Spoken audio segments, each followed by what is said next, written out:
Hi everyone. We're going to determine the appropriate rotation formula to eliminate the xy term. We're going to use the fact that cotan of 2 theta equals a minus b over c. In this case, my a is 5, my b is 6, and my c is 5. So basically we get, this was 5. Thanks for telling me. So we get 0 over 5 equals 0. That means we have, if cotan 2 theta equals 0, that means we're going to let 2 theta equals 90 degrees, or pi over 2.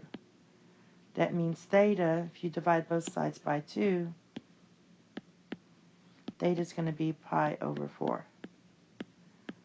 Now we're going to use our rotation formulas, and we get x equals x prime cosine of pi over 4 minus y prime sine of pi over 4, and y equals x prime sine pi over 4 minus y prime, it's plus cosine of pi over 4, and then simplify this here, and we get x equals square root of 2 over 2 x prime minus square root of 2 over 2 prime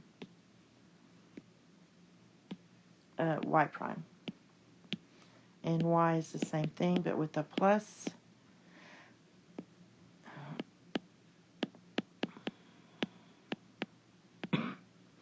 And let's go ahead and factor out the square root of 2 over 2, make it look better. And then y equals the same, but with the plus. So it'd be x prime plus y prime. And these are your answers. Okay. Thank you, and have a nice day. Bye-bye.